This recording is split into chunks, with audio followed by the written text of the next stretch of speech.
Hello everyone, welcome to physics में। आज हम लोग डिस्कस करेंगे मोशन स्टेट लाइन का टॉप 100 एमसीक्यू। ये पार्ट 1 है और ये काफ़ी इंपॉर्टेंट है क्लास 11 के लिए एंड इवन नीट के लिए भी। इसमें हम लोग जो क्वेश्चन डिस्कशन करेंगे उसमें ऑलमोस्ट सारा क्वेश्चन जो एनसीईआरटी एग्जाम्पलर का है वो कवर किया जाएगा और भी कुछ एक्स्ट्रा इंपॉर्टेंट एमसीक्यू कवर किया जाएगा।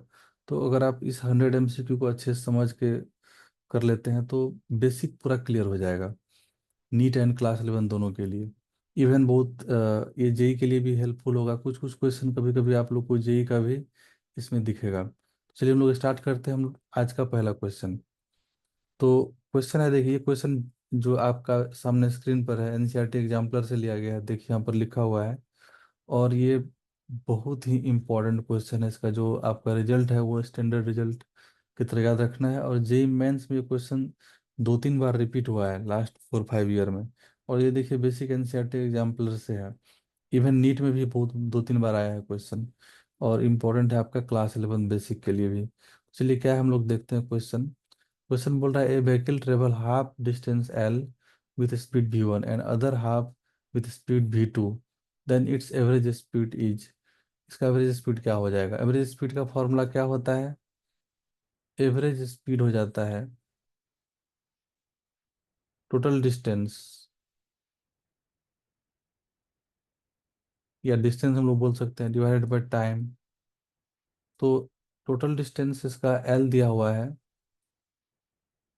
और बोल रहा है कि हाफ डिस्टेंस को v1 स्पीड से कवर किया है एंड रिमेनिंग हाफ को वो v2 स्पीड से कवर किया है। तो क्या होगा एवरेज स्पीड? तो सपोज इसको कवर करने के लिए टाइम t1 लेता है, इसको कवर करने के लिए टाइम t2 लेता है, और ये डिस्टेंस l/2 हो जाएगा लेंथ, बिकॉज 50% इधर है और 50% इधर है, हाफ हाफ डिस्टेंस है। तो t1 का वैल्यू क्या हो जाएगा? Distance by speed l/2 divided by v1, that is l/2v1। And t2 का वैल्यू हो जाएगा अगेन ये वाला इंटरवल के लिए t2 हो जाएगा l/2 divided by v2। So this is l/2v2। हम लोग यहाँ पर फाइंड करेंगे एवरेज स्पीड। टोटल डिस्टेंस कितना है पॉइंट का? स्टार्टिंग पॉइंट यहाँ से यहाँ तक एल डिस्टेंस है टोटल। l/2 प्लस l/2 हम लोग बोल सकते हैं या डायरेक्ट एल भी लिख सकते हैं। और टोटल टाइम है यहाँ से t1 प्लस t2। आप अभी यहाँ पर पुट करेंगे तो आपको आ जाएगा t1 प्लस t2 का वैल्यू क्या लिखेंगे? l/2v1 plus l/2v2। वो सॉल्व करेंगे, ये रेसिप्रोकल हो जाएगा, ऊपर आएगा, ये हो जाएगा 2v1v2 divided by v1 plus v2। Very very important relation. ये एल और ये एल कैंसिल हो जाएगा, कॉमन लेके आगे तो आपको वैल्यू आ जाएगा 2v1v2 by v1 plus v2। तो ऑप्शन सी करेक्ट हो जाएगा इसका। तो आप लोग इसको एज ए स्टैंडर्ड रिजल्ट इसको याद रखिए, काफ़ी इंपॉर्टेंट है और इसको लाइफ टाइम याद रखना है। नेक्स्ट हम लोग देखते हैं, देखिए प्रोसेस तो आप लोग को बताएं। नेक्स्ट क्वेश्चन है, बोल रहा है runner start from O and come back to O following path OQRO। O से क्यू, फिर वहां से आर और फिर वहां से ओ, इन 1 आवर। 1 आवर में वो ऐसे पाथ फॉलो किया। What is his net displacement and average speed? तो नेट डिस्प्लेसमेंट हम लोग का क्या हो जाएगा? यहाँ पर ओ से स्टार्ट किया और ओ पर फिर आ गया तो डिस्प्लेसमेंट 0 हो जाएगा। और एवरेज स्पीड हम लोग को पता करना पड़ेगा। Displacement displacement 0। अब एवरेज स्पीड हम लोग अभी इसका लिखते हैं, दैट इज टोटल डिस्टेंस। तो देखिए ये रेडियस 1 मीटर है, रेडियस 1 मीटर है, तो 2 मीटर इधर हो गया और इधर ये यहाँ पर से क्वार्टर आर्क। तो 1+1+2πr/4, 1/4 पार्ट है। तो ये हो गया 2+π, आर का वैल्यू है 1 किलोमीटर डिवाइडेड बाय 4। तो अभी यहाँ पर हम लोग सॉल्व कर लेंगे तो ये वैल्यू आ जाएगा 2+π/2 किलोमीटर। तो ये हो जाएगा 2+π/2 3.57। ये हम लोग का आ गया क्या चीज? एवरेज स्पीड में हम लोग का डिस्टेंस आ गया। ये टाइम इंटरवल हम लोग 1 से डिवाइड करेंगे, बिकॉज टाइम इंटरवल कितना दिया हुआ है, 1 आवर दिया हुआ है, तो 1 से डिवाइड हम लोग कर लेंगे इसमें। 1 से डिवाइड, बिकॉज एवरेज स्पीड क्या होता है, total distance by time. Time 1 hour, 1 hour कोई फर्क नहीं पड़ेगा। सॉल्व होकर के कितना आ जाएगा, ये 3.57 ही रहा, जो कि ऑप्शन ए में है correct. Displacement zero and average speed हो जाएगा 3.57 kilometre per hour. Average speed का फॉर्मूला क्या होता है, distance total divided by time interval. Time interval सब में 1 था, 1 से डिवाइड करेंगे तो कोई फर्क नहीं पड़ेगा, तो इसलिए लास्ट में लोग डिवाइड करके देखे, वही आ रहा है। तो टोटल डिस्टेंस था ये वाला। नेक्स्ट क्वेश्चन है, for stationary object at X equal to 40 metre the position time graph is. देखिए, ऑब्जेक्ट स्टेशनरी है एक्स इक्वल टू 40 मीटर पर, तो पोजिशन टाइम ग्राफ क्या होगा, तो ऑलवेज उसका पोजिशन 40 ही रहेगा, चाहे टी कितना भी जाएगा। तो टी बढ़ रहा है बट उसका एक्स का वैल्यू 40 है, तो ऑप्शन ए करेक्ट हो जाएगा। बी में देखिए, टाइम बढ़ रहा है पोजीशन भी चेंज हो रहा है, ये पॉसिबल नहीं है। यहाँ पर टाइम चेंज हो रहा है, पोजीशन चेंज हो रहा है, ये पॉसिबल नहीं है, नॉन ऑफ दिस भी नहीं है। तो पोजीशन फिक्स रहेगा 40 40 40, टाइम वहाँ पर पास हो रहा है। 40 क्यों फिक्स रहेगा, बिकॉज ऑब्जेक्ट है स्टेशनरी। ऑप्शन ए करेक्ट हो जाएगा इसका। नेक्स्ट क्वेश्चन है,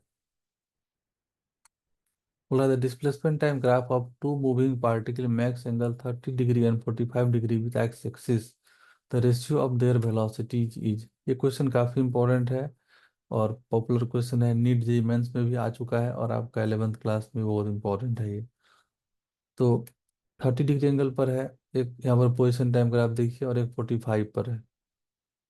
रेशियो ऑफ वेलोसिटीज क्या होगा, तो V30 और V45 का रेशियो पूछ रहा है हम लोग को। तो बेसिकली ये स्लोप हो जाता है डिस्प्लेसमेंट टाइम ग्राफ का, तो 10 30 डिग्री डिवाइड बाय 10 45 डिग्री। तो 10 30 होता है 1/√3 और 10 45 1 होता है, तो ये आ जाएगा 1/√3। तो रेशियो √3 आ गया, जो कि ऑप्शन ए में है, तो ऑप्शन ए करेक्ट हो जाएगा इसका। वेलोसिटी क्या होता है, डिस्प्लेसमेंट टाइम ग्राफ का स्लोप, और स्लोप होता है 10 थीटा, ऑलवेज याद रखिएगा। तो पहले का 30 डिग्री के लिए स्लोप कितना हो जाएगा, 10 30 डिग्री, और 45 डिग्री के लिए स्लोप हो जाएगा 10 45 डिग्री। तो इस लाइन का जो है वेलोसिटी हो जाएगा 10 30 डिग्री, और इस लाइन का वेलोसिटी हो जाएगा 10 45 डिग्री। स्लोप देता है वेलोसिटी, स्लोप मतलब 10 थीटा। नेक्स्ट क्वेश्चन है, the XT graph given below VT graph is shown correctly in. ये एक्सटी ग्राफ है, पोजिशन पार्टिकल का फिक्स है, मतलब पार्टिकल रेस्ट में है, जस्ट लाइक ग्राफ हम लोग अभी किए थे। और उसका वेलोसिटी टाइम ग्राफ क्या होगा, तो अगर पार्टिकल रेस्ट में तो उसका वेलोसिटी जीरो होगा। तो ऐसा कौन सा ग्राफ है जिसमें वेलोसिटी ऑलवेज जीरो है, देखिए पहला ही ग्राफ में है, टाइम चेंज हो रहा है बट वेलोसिटी यहाँ पर जीरो एक्सिस पर है, टाइम एक्सिस पर है, वेलोसिटी जीरो, तो ऑप्शन ए करेक्ट हो जाएगा। और ये सब नहीं होगा, बिकॉज इसमें वेलोसिटी का वैल्यू इंक्रीजिंग है, इसमें कांस्टेंट है, इसमें भी फिर चेंजिंग है, तो पॉसिबल नहीं है, जीरो होगा, तो ऑप्शन ए ही होगा। ऑप्शन ए करेक्ट है इसका आंसर। नेक्स्ट हम लोग का क्वेश्चन है, in the figure displacement time X graph given below the average velocity between t equal to 5 second and 7 second is. तो 5 से 7 सेकेंड में हम लोग को पूछ रहा है एवरेज वेलोसिटी। तो एवरेज वेलोसिटी क्या होता है, displacement by time delta X by delta T. तो 7 सेकेंड पर देखिए, डिस्प्लेसमेंट एक्सिस पर डिस्प्लेसमेंट कितना है, 27.4 माइनस, देखिए, और यहाँ पर 5 सेकेंड पर कितना है डिस्प्लेसमेंट, 10 है। डेल्टा एक्स हम लोग को मिल गया, final position minus initial position. Final position था हम लोग का 7 सेकेंड पर, और वो कितना था 27.4, और इनिशियल पोजीशन हम लोग का था यहाँ पर 10, जो कि 5 पर था। नीचे टाइम इंटरवल 7 - 5, 7 और 5 के बाद बीच का बात है, तो इसलिए हम लोग टाइम को यहाँ पर इंटरवल सब्ट्रैक्ट करेंगे, तो ये सॉल्व होकर के आ जाएगा 17.4/2, तो 8 पॉइंट ये आ जाएगा 7 metre per second. Delta X by delta T, option B correct हो जाएगा। आप इसको ऐसे भी लिख सकते हैं, this is X final minus X initial. X final ये था और एक्स इनिशियल ये था, डिवाइडेड बाय टाइम इंटरवल, तो ऑप्शन बी करेक्ट हो जाएगा इसका। नेक्स्ट हम लोग का क्वेश्चन है, बोल रहा है speed time graph of particle moving along a fixed direction is as shown in the figure. The distance traversed by the particle between t equal to 0 second and t equal to 10 second. 0 से 10 में कितना होगा particle का distance travel? तो distance basically speed time graph का area होता है, तो हम लोग इसका एरिया फाइंड कर लेंगे। ये ट्रायंगल जो है इसका एरिया दे देगा डिस्टेंस, तो एरिया हो जाएगा हाफ, बेस कितना है देखिए 10 और हाइट है इसका 12, तो ये हो जाएगा 60 मीटर। एरिया दे देगा इसका डिस्टेंस, दैट इज 60 मीटर, जो कि ऑप्शन सी में है। डिस्टेंस कैसे मिलता है? वेलोसिटी टाइम ग्राफ का एरिया से। तो ट्रायंगल का एरिया होता है half into base into height, base 10 और हाइट यहाँ पर देखिए ऊपर में 12 लेंथ है ये वाला। नेक्स्ट क्वेश्चन है, the xt equation is given as x equal to 2t+1, the corresponding vt graph is. तो xt को हम लोग यहाँ पर दे दिया है, तो इसका डेरिवेटिव होता है vt, v क्या होता है dx/dt। तो हम लोग चलिए x का वैल्यू यहाँ पर दे दिया है 2t+1, सो dx/dt कितना आ जाएगा? इसका डेरिवेटिव 2t का डेरिवेटिव 2, 1 का डेरिवेटिव 0, सो dx/dt का वैल्यू आ गया 2। सो इसका वेलोसिटी कांस्टेंट आ गया, तो वेलोसिटी हो गया 2, that is constant. Constant graph होता है पैरेलल टू एक्स एक्सिस, ये एक्स यहाँ पर टाइम एक्सिस है, तो 2 में है वेलोसिटी का वैल्यू कांस्टेंट। तो straight line passes through origin possible नहीं है, straight line not passes through origin. देखते हैं यही सही होगा, बिकॉज ये पैराबोला तो ये हो नहीं सकता है, नॉन ऑफ द अबव यहाँ पर होगा नहीं, तो straight line not passing through origin, option B इसका करेक्ट आंसर हो जाएगा। नेक्स्ट क्वेश्चन है, in one dimensional motion instantaneous speed v satisfies 0 to v0, then चार ऑप्शन दिया हुआ है, displacement in time t must always take non negative values, मतलब zero या पॉजिटिव। बी नंबर दिया है displacement x in time t satisfies -v0t to v0t, acceleration is always a non negative number, motion has no turning point. तो देखिए ये सब confidently हम लोग सी को नहीं बोल सकते, डी को भी नहीं बोल सकते, ए भी नहीं बोल सकते, पॉसिबिलिटी है ये सारा, बट बी में यहाँ पर से, यहाँ पर क्या बोल रहा है सेटिस्फाइज, कौन सा पॉसिबिलिटी है? तो ये पॉसिबिलिटी यहाँ पर कॉन्फिडेंटली नहीं बोल सकते हैं, बट बी कॉन्फिडेंटली है, हो सकता है। देखो स्पीड है ये, इंस्टेंटेनियस स्पीड इसका जो है 0 से v0 हो रहा है, तो स्पीड नेगेटिव डायरेक्शन में भी हो सकता है और स्पीड पॉजिटिव डायरेक्शन में भी हो सकता है। नेगेटिव डायरेक्शन में स्पीड होगा तो डिस्प्लेसमेंट नेगेटिव होगा, तो ये वाला पार्ट पॉसिबल है। और डिस्प्लेसमेंट अगर इसका स्पीड अगर पॉजिटिव डायरेक्शन में होगा जाएगा तो डिस्प्लेसमेंट पॉजिटिव हो जाएगा। तो डिस्प्लेसमेंट इसका हम लोग बोल सकते हैं कॉन्फिडेंटली कि ये सेटिस्फाई कर सकता है -v0t से +v0t, और ये सब कंपलसरी नहीं है ऐसा। टर्निंग पॉइंट बिल्कुल हो सकता है, और अगर स्पीड चेंज कर गया पॉजिटिव एक्स से नेगेटिव एक्स की तरफ, तो टर्निंग पॉइंट बिल्कुल होगा।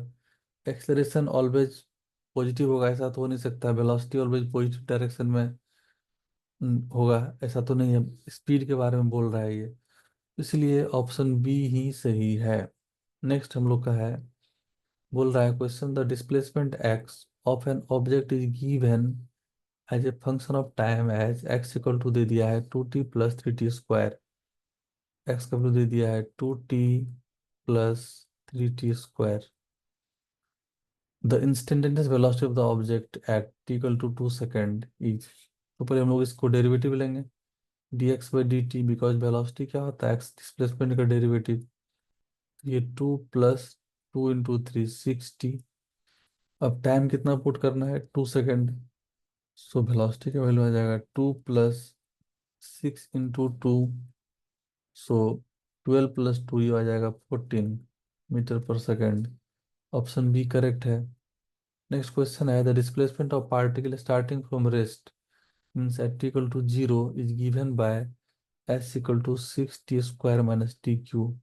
The time in second at which the particle attain zero velocity again. तो डिस्प्लेसमेंट दिया हुआ है, इसका डेरिवेटिव वेलोसिटी होता है s हम लोग को दिया हुआ है 6t² minus T Q. Velocity होता है डिस्प्लेसमेंट का डेरिवेटिव ds/dt। ये उसका डेरिवेटिव इसका हो जाएगा 12t - 3t²। और इसको कर देना है जीरो वेलोसिटी बिकॉज क्वेश्चन बोल रहा है particle will attain zero velocity again. So T common ले लिए यहाँ से, 3t कॉमन आ जाएगा 4 - टी, दैट इज जीरो। जैसे टी का दो वैल्यू मिला, एक तो हम लोग इसको जीरो करेंगे और एक टी का वैल्यू 4 आ जाएगा।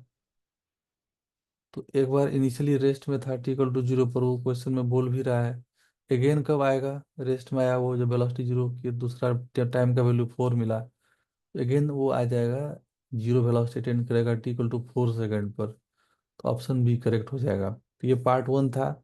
और पार्ट टू में फिर हम लोग बिल्कुल एक तरफ से हम लोग स्टेप बाय स्टेप 4-5 पार्ट में जाएंगे और टोटल 100 क्वेश्चन जो कवर करेंगे उसमें आपका all possible basic concept clear हो जाएगा। तो आपको कैसा लगा वीडियो, उसको कमेंट करिए। मिलते हैं हम लोग नेक्स्ट पार्ट में।